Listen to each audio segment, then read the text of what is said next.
Strawberry Letter. And if you need advice on relationships, dating, work, sex, parenting, and more, please submit your Strawberry Letter to steveharveyfm.com and click Submit Strawberry Letter. We could be reading your letter live on the air, just like we're going to read this one right here, right now. And you never know, it could be yours. It could be yours. Buckle up and hold on tight. We got it for you. Here it is, Strawberry Letter. All right, thank you, nephew. The subject is he wants me to share him with women at church. Dear Steve and Shirley, my husband and I have been married for 12 years, and he is on just about every committee at our church, so he's always doing something for ladies at our church. Welcome back to my channel, ladies and gentlemen. It's your girl, She Investigates, and we are back with another one. And we're going to jump right into it. So this video is for people who keep coming to the comment section saying, oh, Shirley doesn't know, you guys, anything. She doesn't, you guys don't deserve a statement. You don't do this, that, and da, da, da, da, da. So let me just go ahead and say she gives relationship advice. So that means when you give advice to other people, it comes with some type of responsibility. People are going to say, well, they have this disclaimers. So when I pulled like her doing the Strawberry Letter, I pulled from iHeartRadio and I listen from the beginning to end for any disclaimers. Now, I grew up listening to radio. They give disclaimers. They like if they have a raffle or something, they said this is not this or that. They give a disclaimer and it's there for a reason. There are no disclaimers on the Strawberry Letter. There are no disclaimers in her book that I brought. And so I say, if you're supposed to be giving real advice, you have to give some type of rebuttal to you're giving this advice, but you're not listening to your own advice. It's like going to the, grocery store and you're buying something.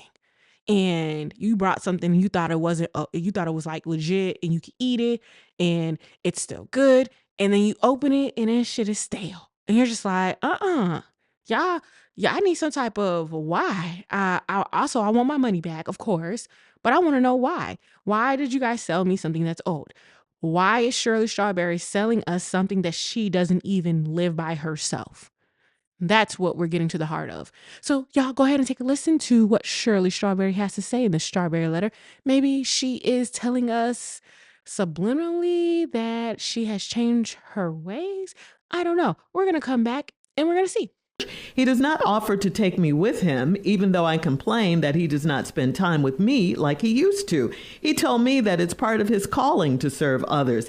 He likes to mirror what our pastor does, so he'll drop everything to go help the single church women do odd jobs around the house. Just like Saturday, he went to change out the filters in a single church member's air conditioner. He came in late and said the unit was in the attic and he had trouble getting to it. While he is gone helping others, he doesn't answer my calls at all, but he will text me when he's headed home. He won't ever tell me why he ignored my calls while he was out. We don't have any children together, but he has a teen son that he also uses as an excuse to get out of the house. Recently, he said he was going to chaperone a youth event at the fellowship hall, but his son said the event was postponed. My husband never told me the event didn't happen. I overlook a lot of what he does, but when it comes to the women at church, I don't like sharing him. I don't understand why he has to fix things for them or help them out around the house. It is taking my patience to a new level, but he keeps on telling me to stop being selfish. Is he using the word to his advantage? Do you think that he is really doing the Lord's work, or is he a cheater? All right. I know you wrote us. You already know the answer. You know what's going on. Nothing you've said in this letter makes any sense. Nothing. Who does this kind of stuff but a cheater? Okay, all the red flags are there, but you are ignoring them, as we women often do. We collect them. We see the signs. They're right there. He doesn't answer any phone calls when you call him. All of that. We see them, but we ignore them. He's putting all these women, all these so-called church women before you. Before his family, before his household. I bet you have stuff in your own house that needs fixing. But he's out there taking care of the single women at the church, saying that this is the Lord's work. Come on now, this is not right. So the question comes right back to you. Why are you allowing him to do this? Why don't you step up? Why don't you say something? He's taking you for granted. He's ignoring you. He is not doing the Lord's work, whatever his name is. your husband's name is, he's doing his own selfish work. This is not right. And you know this is not, has nothing to do with the Lord. So from listening to the Strawberry Letter dated July 22nd, 2024, I'm trying to understand. So she's talking about red flags. So does that mean that she saw the red flags when it came to Ernest and she chose to look away and she chose to stay?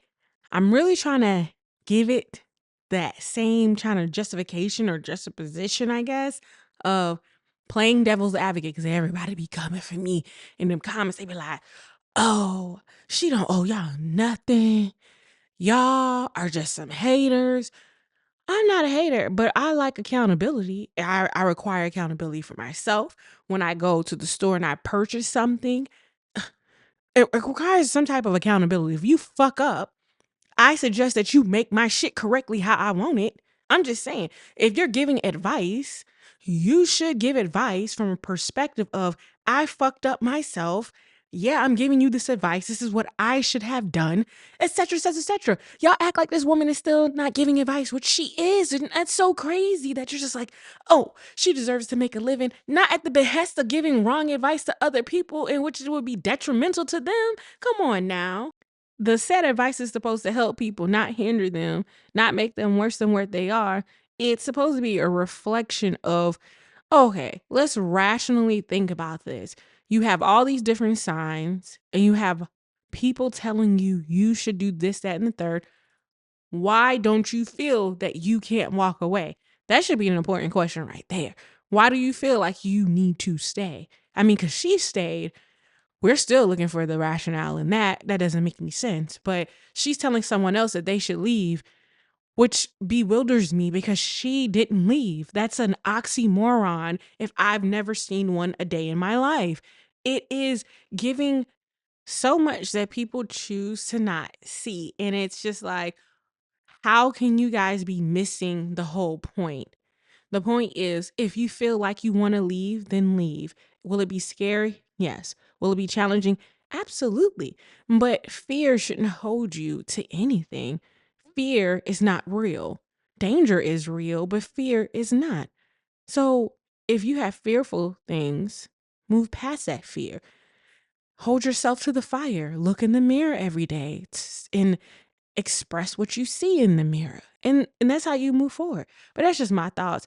Y'all go ahead and put in the comments. Tell me what y'all think about the Shirley Strawberry, letter on the Steve Harvey Morning Show. Do you guys think that she's changed? Do you guys think that she's taken appropriate steps? This is just great opinions out there, and I want to hear them. All right, I'm out, y'all.